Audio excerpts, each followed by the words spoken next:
เฮ็ดแนวใดคนลาวจึงถูกขายไปพุ่นพม่าพุ่นขายไปดินจีนพุ่นพี่น้องขายผ่านสามเหลี่ยมทองคำพี่น้องอันนี้แหละมันเห็นอะไรมันก็เป็นตัวตกใจได้พี่น้องแนวนี้นะแนวนี้นะมันเป็นตาเสียใจได้พี่น้องเอ้ยแล้วเศรษฐกิจก็ปืดเคือง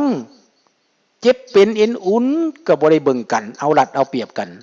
ผู้หังตั้งต่อหังผู้ถูกตั้งต่อถูกบ่ได้เบิ่งได้แย่งกันบ่ได้หักได้แพงกันแม้นแต่พี่น้องก็บ่หักบ่แพงกันพี่น้องในระบอบอันนี้ข้าพเจ้าละอุกใจแหละข้าพเจ้านี่นะหลังคนออกมาจะเป็นหยังบ่เมื่อแล้ว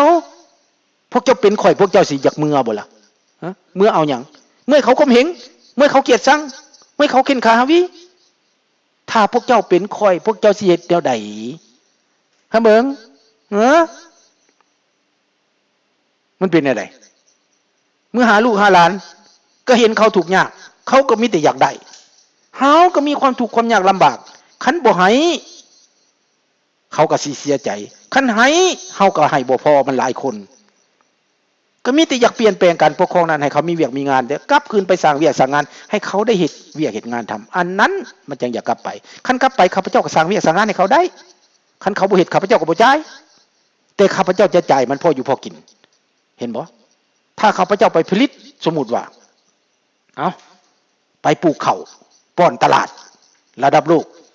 เป็นพอหน้าระดับใหญ่เอารถทรัครถไถไม้ปลูกได้ 3-4 ปีต่อครั้งและเขานั้นก็เก็บขายต่างประเทศซื้อขายต่างประเทศหรือว่าแปรรูปขายข้าพเจ้าก็ต้องจ้างลูกจ้างหลานติรายได้เข้าให้เขาติหัวหน้าผู้นำผู้บริหารให้เขาเป็นติข้าพเจ้าเอามันสมองใหม่เขาลงทุนให้เขาแน่คู่มือนี่นะมันเฮ็ดได้แล้วนะข้าพเจ้านี่นะเพราะมันมีความมุ่งความรักแล้วดิเพราะมันมีปัญญาแล้วดิแต่ว่าค่าหยังก็ค่าระบบ5อันนี้แหละพี่น้องมันมาค่าจงปุ่งอยู่นี่มันมาค่าข้างยางอยู่นี่นะสู้สิเอาไว้หยังทองลุ้นครับเปลี่ยนซะถ้าสู้บ่เปลี่ยนนะสู้เป็นเวรเป็นกรรมได้ถือทำน้ำสับแซงมาเลยได้สู้น่ะจังหน่อยสู้เป็นขึ้นกันกับมันมักจุมมาลีได้ตายท้องไข่อยู่น้ำเงิมได้สู้ระวังมึงแรงนะผีขั้นคอสู้ได้สู้บ่ย่านบ่ผีเจ้าบุญรุ่มขั้นคอสู้ได้จักหน่อยนะจักหน่อยผีพระเจ้าแผ่นดินมาขั้นคอสู้อีกมือแรงนะระวังสู้บ่ย่านบ่มีสิ่งศักดิ์สิทธิ์นี่มันสิมาเฮ็ดสู้นี่ให้สู้ระวังไว้โลดบักจุมมลีก็ฮู้แล้วให้มันลงไปอยู่พื้นน้ำเงิมพุ่นกินน้ำเอือกอยู่พุ่นเห็นบ่ทั้งเมียทั้งลูกทั้งหลานมันเป็นเวรเป็นกรรมจูจักละบ่เปลี่ยนแปลงซะสู้กับศาสนาพุทธสู้อย่าไปเฮ็ดแบบพุทธปลอมมันนะเอาพระไปในวัดแล้วไปอบรมพระอีกสู้ธรรมดาเป็นพระต้องอบรมสู้บ่แม่นสู้ไปอบรมพระธรรมดาพระต้องสอนสู้เรื่องการเมืองการปกครองบ่แม่นสู้ไปสอนพระซื้อศีล227ฮู้จักผิดฮู้จักตื่นนาบางฮู้จักถูกจักผิดฮู้จักศีลจักธรรมเป็นพระนะถือศีล227สู้บ่มีศีลพอโตศีล5ก็ยังบ่มีสู้ยังสิไปบังอาจติดเหรียญให้พระมันเป็นแนวใดแนวนี้นะเอาละพี่น้องมาคนนี้จะขอก้าวไปเข้าเรื่องยูเครนนี้อเมริกาเปิดไฟเขียวแล้วถล่มไปมอสโกถล่มไปบ่อนใดมีกองทหารรัสเซียอยู่ในแผ่นดินรัสเซียได้แล้วอาวุธทันสมัยนี้หลั่งไหลเข้ามาหายูเครนแล้วเดี๋ยวนี้เห็นบ่ตอนนี้นะหลั่งไหลเข้ามาแล้วอาวุธทันสมัยนี้ว่าจังใดหักอาจารย์สุนทราและทุกคนอยู่ต่างประเทศเด้อสู่เด้อทุกคนเวลาใกล้เข้ามาแล้วเด้อทุกคนตื่นตาตื่นใจได้แล้วอยู่ประเทศลาวเด้อขอบใจลูกหลานขอบใจท่านอาสตีเนาะดังนั้นพี่น้องแนวใดก็อย่าแหละสภาพการของโลกนี่มันมาฝ่ายเฮาแล้วแน่นอนรัสเซียก็ไปบ่ได้อเมริกาเปิดไฟเขียวแล้วปูตินได้ยัง ก็ได้แต่ครูว่าสิใส่นิวเคลียร์ร้องที่แม่ใส่นิวเคลียร์ร้องข้าพเจ้าอยากให้มันใส่เลยนิวเคลียร์ใส่เลยใส่โลดใส่โลดใส่โลดหวาไผสิเป็นพุ่นผวยผงกว่ากันฮะลองมึงดูเจ้ายิงตวดออกนะเขาก็ตวดไปเจ้าตกพึ่มเขาก็ตกพึ่มรัสเซียมอสโกกลายเป็นพุ่นพี่น้องอยากเป็นบ่อยากเป็นบ่แบบนั้นลองไหมB2 เนี่ยประจำอยู่ในยุโรปนะ30 คันแล้วพี่น้องนอกจากนั้นอยู่ในเกาะกวมอีก B52 อีก B Lancer B1 Lancer อีกประจำการนอกจากนั้นแล้วซับมารีนอีกพี่น้องเห็นบ่เอาเลยแม่เจ้าพ่นขึ้นไปมันจากลูกกับนิวเคลียร์นะสุเจ้าผู้เจ้าอยากเห็นไฟใหม่โลกวะเอาเลยแม่รัสเซียเอาเลยแม่บักปูตินมึงเอามึงสิเมียน้อยมึงสิไปอยู่ใส่ฮะเศรษฐกิจมึงสิไปอยู่ใส่ลองบ้างแต่ตอนนี้อเมริกาเปิดไฟเขียวเยอรมันส่งรถถังให้ส่งอาวุธทันสมัยให้แลเด้อพี่น้องเบิ่งเอาแล้วตอนนี้ทหารวักเนอร์เมื่อคืนนี้ครับไปเจ้าไปเบิ่งมื้อเช้านี่ละบ่เมื่อคืนนี้ทหารวักเนอร์ถูกถล่มเบิดค่ายเกี่ยงออดสอดตายดับกองลีลอนอยู่แล้วขากุดแข่งขาดเขาสายข้าพเจ้าเบิ่งพวกยูเครนสายเบิ่งโอ้ข้าพเจ้าตนตกใจเบิดผู้แขนขาดก็ยังดาวดิ้นดาวอยู่โอ้ยปิดตาเลยข้าพเจ้าเลือดสาดอยู่มัน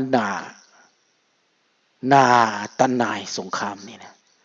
แต่ว่าบักปูตินมันคิดจังไดทหารวักเนอร์นะทหารรับจ้างของพวกรัสเซียจ้างมาจากต่างชาติหรือเป็นหยังบ่ฮู้แล้วมันมาตายอยู่หั่นน่ะมีบ่ทหารลาวบ่ได้ไปเป็นวักเนอร์เขาบอกสูอยากกลับให้ไปหั่นเลยเด้อสูอยากฮู้ฤทธิ์สงครามน่ะไปถ้าสูอยากตายถ้าบ่อยากตายแล้วเปลี่ยนเป็นประชาธิปไตยเท่านั้นสูอย่าไปเล่นน้ำก้นรัสเซียเด้อมันสัวมันเลวมันซามเห็นบ่มันสัวมันเลวมันซามเอาอีกจักหน่อยให้ฮอด 9:30 เนาะเดี๋ยวนี้9:13 นาทีอีก10 กว่านาทีเนาะดังนั้นแหละพี่น้องรัสเซียในปัจจุบันนี้อยู่ในท่าทีว่าล้มเหลวแล้วมีลูกเดียวแต่ใส่นิวเคลียร์เท่านั้นแต่ใส่นิวเคลียร์ก็บ่ได้หมายความว่าศาสนาได้พี่น้องชนะเนี่ยได้ประเทศหมุนหมดแล้วมันศาสนาอย่างไร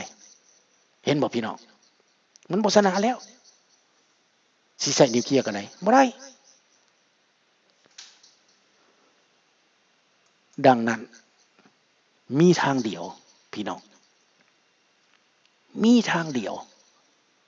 ที่ว่าเปลี่ยนแปลงยอม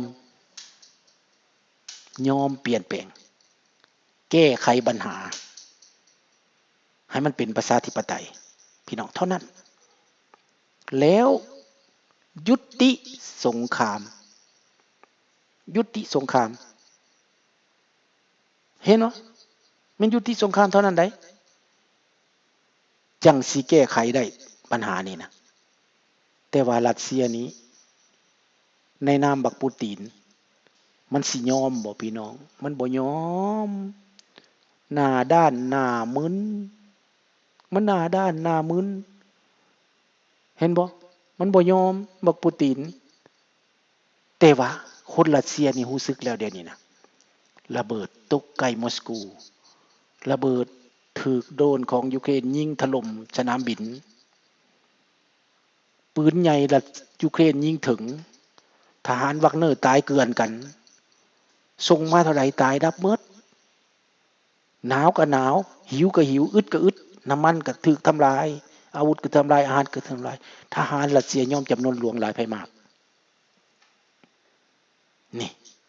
จุดจบอเมริกาเล็งเปิดไฟเขียวขนอาวุธเข้าให้ยูเครนว้าว my god อย่าบอกไผอเมริกาประกาศไปแล้วบ่อย่าบอกไผเด้อพี่น้องเห็นบ่เก่งซำใดนายโปรตีนเห็นบ่นายโปรตีนจิบหายบัดนี้แหละแม่นแหละโปรตีนบ้านน่ะเมียน้อย แล้วเป็นยังไงล่ะตอนนี้นะมือก่อนอวดซักดาขี่รถเบนซ์ไปขัวระหว่างไครเมียกับรัสเซียแต่เซเลนสกี้ไปหาทหารอยู่แนวหน้าแตกต่างกันปันฟ้ากับดินเห็นบ่ความคิดของผู้นำรัสเซียไปโชว์อัพอยู่บนขัวคันเก่งก็เข้าไปแนวหน้าแม่เฮ็ดคือเซเลนสกี้บ่ย่านได้เข้าแนวหน้าเซยกลางคืนไปเซยกลางเว้นไปเซยบ่ย่านมันเขายอมเสียสละตายเขาก็ยอมเพื่อชาติเพื่อแผ่นดินของเขาเขาแสดงความเสียสละเขาแสดงความกล้าหาญเขาแสดงถึงความเห็นบ่โอ้เพิ่นบอกว่าให้คนเขามาเบิ่งหลายให้เจ้ากดใส่ดอลลาร์เพื่อบางคนอยากเอากำลังใจให้ว่าซั่นโอ้ก็ดีใจขอบใจที่ว่า YouTube เพิ่นบอกมาเนาะให้กดใส่ดอลลาร์บางเทื่อเขาเจ้าให้ทิปให้อ่าอันนั้นเพิ่นว่าเพิ่นเตือนมาเนาะลืม ลืมกดพี่น้องเอ้าแนวใดก็ตามถ้าว่าเฮามีความสามัคคีถ้าว่าเฮาเป็นหนึ่งเดียวเป็นก้อนเป็นหน่วยเป้าหมายปลายทางเฮาสำเร็จแน่นอนพี่น้องคนไทยนี้เพิ่นมีโอกาสอยู่ได้ที่จะไปถึงเป้าหมายนั้นชาติเพิ่นสิเจริญนั่นน่ะมันมีได้มีโอกาสได้เพิ่นมีการเลือกตั้งในอีกบ่นานนี่ได้พี่น้องเด้อเฮาก็จะเห็นการเปลี่ยนแปลงไปสู่การพัฒนาอาจจะเห็น600 บาทอาจจะเห็นอีสังไปก็มีได้เฮาสิฮู้บ่อาจจะเห็นปริญญาตรีได้หลายขึ้นจังซี่นะอันนั้นยังมีหวังได้อันลาวเฮาติบ่ได้ว่าปริญญาตรีได้เท่าใดซ้ำเท่าใดเงินเดือนปริญญาตรีนั้นสู่เจ้าเงินเดือนขั้นต่ำเท่าใดได้ยินตั้งแต่ว่าบ่มีงานทำลุงเอ้ยว่าซั่นบ่มีแนวเฮ็ดเงินก็บ่มีเฮาจักสิเฮ็ดแนวใดเฮาบ่จักแนวเฮ็ดแล้วเดี๋ยวนี้เจ้าคิดซอยเฮาแหน่ว่าซั่นโอ้ยจักสิคิดแนวใดซอยเจ้าข่อยก็พ่อข่อยคิดนำพวกเจ้านี่มันย้อนระบอบการปกครองมันกดขี่ข่มเหงพวกเจ้าบ่จักสิเว้าแล้วข่อยนี่นะเห็นบ่ก็ได้คิดได้เว้ากันได้ร่วมกับลูกกับหลานเนาะเอาแนวใดก็ตามแล้วให้พวกเฮานี่เป็นน้ำหนึ่งใจเดียวกันมันอยู่นี่ก็ยังบ่ฮู้จักว่าเว้าดังมันสิรบกวนเขาบ่นี่นะเนาะดึกแหละหรือว่าสิเว้าห้องนึงต่างหากปิดห้องเว้ามื้ออื่นนี่สิไปเว้าอยู่ในห้องพุ่นแหละเพราะว่าอยู่นี่มันเป็นห้องใกล้เขาแล้วไปตัวนั้นเป็นห้องเดียวสิเอาห้องเดียวหรือว่าสิเปลี่ยนมานอนพี่ห้องนั้นสิเป็นห้องเว้ายังคิดอยู่พี่น้องอาจจะคิดอยู่อาจจะย้ายเตียงออกมาพี่บ่หรือว่าแนวใดหรือว่าเอาบ่นอนมานอนนี่คิดอยู่ได้โหเดียวกันสิออร์แกไนซ์กันแปลว่าสิเข้าไปเว้าอยู่พุ่นและเอาบ่นอนมาพี่น้องห้องใหญ่พี่คิดว่าแนวนั้นเนาะนะลองเบิ่งคิดก่อนเพราะว่าตัวนั้นมันมีฝา2ชั้นเฮาเว้าดังมันก็สิบ่รบกวนตัวนี้มันอาจจะทั้งข้างนี่อาจจะซอดเพราะบ้านนี่มันบ่กันเสียงได้เห็นบ่มันเฮือนบ่กันเสียงมันอาจจะเว้าดังญาติมันรบกวนเขาเนาะเฮาก็บ่รู้จักเพื่อนบ้านจังหน่อยเสียงไปรบกวนเขาเนาะเอาจังซี่ก่อนเนาะพี่น้องเนาะมื้อนี้เนาะเอาซำนี้ก่อนได้จักโมงยังอีก10นาทีต่ออีก10นาทีมีผู้ใดเขียนหยังถามหยังก็เขียนมาเด้อสิตอบให้เขียนมาถ้าผู้ใดเขียนหยังก็เขียนมาเด้อสิตอบให้อัสตีปูตินบ้านเมียน้อยเอาเขียนมาน้องธนพรไปนอนแล้วบ่เขียนมาแหละมีหยังถามมาเด้อลูกหลานเด้ออยู่ประเทศลาวก็ได้ให้ลูกหลานถามมาว่าเฮ็ดจังไดถ้าว่าพวกเฮาสามัคคีกันเป็นน้ำหนึ่งใจเดียวกันนี่เฮาชนะแน่นอนในอีกบ่นานนี่แหละลาวเฮานี่ก็ได้เพราะว่าโลกมันสิเปลี่ยนไปที่จริงแล้วเป้าหมายปลายทางนั้นอเมริกาเขาจะมาเอเชียเขาจะมาสร้างเอเชียที่เข้มแข็งให้เศรษฐกิจเอเชียเข้มแข็งเพื่อให้คนนั้นเห็นว่าจีนนั้นอันตรายเขาบ่ได้อยากทำลายจีนดอกเขาอยากให้จีนเปลี่ยนนิสัยใจคอเศร้าลูกหลานผู้อื่นเศร้าไปยุ่งยงผู้ปั่นผู้อื่นพี่น้องเศร้าไปครอบครองผู้อื่นเท่านั้นเนาะอันนี้แหละเอ้ามื้อนี้มันโอกาสจังซี่ข้าพเจ้าก็อยากขอถือโอกาสอำลาพระจากลูกหลานพบกันใหม่ในมื้ออื่นเนาะ โมงเก่าเวลาเดิมเด้อเอา8:30ซะ